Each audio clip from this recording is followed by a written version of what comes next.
Denominator, we're just going to multiply the top and bottom by radical 2. So radical 2 over radical 2, that equals 1. That's why you're allowed to do this, because when you multiply something by 1, it does not change the problem. Now, in the denominator, the square root of 2 times the square root of 2, that equals the square root of 4. And so what does the square root of 4 equal? Well, that equals 2. So you've made a pair of 2's, so anyway, that equals 2. That's why you're allowed to do this. And then what's 3 times radical 2? 3 radical 2.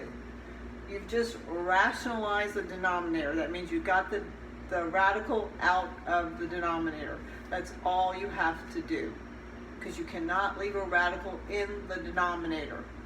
Then if you look at the next one I did for you, think about it. 5 over radical 3. I need to get rid of the radical 3. So you multiply the numerator and denominator by radical 3. So I go multiply radical 3 over radical 3, or for those of you like for me to say square root of 3 over square root of 3, same thing. Remember, that equals 1. That's why I'm allowed to do this. So then in the bottom, remember, that equals the square root of 9. And what's the square root of 9? 3. So you don't have to go through all this process. We've kind of done this a little bit before. Just remember, when you multiply a radical by itself, it gives you that answer, 3. And then here you get 5 radical 3. Again, these two cannot cancel each other out. One is a radical. It's actually a decimal answer. This one is not. This is an integer, or a whole, or actually a whole number. But so anyway, you cannot cancel those out. This would be your final answer. Okay, I'm doing one from your homework assignment because I think it's a little bit confusing because this was not in your notes. So you may want to definitely watch this. This is number 3 from your homework, and then I made an extra one up. Just going to scoot it over a little bit to get it away from the door handle. So this is what goes in the top part. This is going to help me explain how to do this one. This is the rule for a 45 degree triangle that was on the first page of notes. Remember, if you have a leg of a 45, your leg is x. Your hypotenuse is x times radical 2, because it's really not called I should have not called it the longest side. It's the hypotenuse, but it is the longest of all the sides. Anyway, the geometry teachers, if they watch this video, they're going to want to choke me, but that's why I teach algebra. All right, so anyway, so in number 3 you have this problem. So I see marked the 90 degree, and I see this. So obviously, since it's across from the right angle, it is the hypotenuse, which means I need to find the legs of this triangle.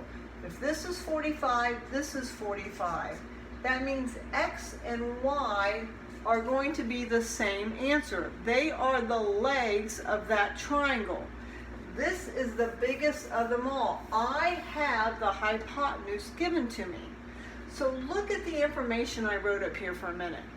If I know the hypotenuse, which is the longest leg of them all, and I want to go to the smallest of the legs, I'm going from the largest to the smallest. How in the world do I get rid of that square root of 2 and just get to x? Well, think about it. I want to get rid of this. These side by side mean multiplication. What do you do to get rid of multiplication? What's the opposite of multiplication? It's division. So I want to divide by the square root of 2. You either multiply or you divide. But since I'm going from larger to smaller, it's division. If I have a huge piece of cake and I'm going to break it up between all of you guys, I divide it into pieces. So I'm going to take that 19 and I'm going to divide it by the square root of 2, that's a radical, to get the smaller legs. And this is why I had to teach you how to rationalize the denominator. So now I have to multiply the top and bottom by the square root of 2. So I'm going to multiply this by the square root of 2, the numerator, and the denominator by the square root of 2. Square root of 2 times the square root of 2 gives you the square root of 4, which equals 2. So here, I'm going to run out of room. I'll put it over here. Square root of 2 times the square root of 2 equals 2. And then 19 times the radical 2 is just 19 radical 2. And on a 45-45 triangle, one leg is the same as the other. So if that x equals 19 radical 2 over 2, so does the y. It equals the same thing.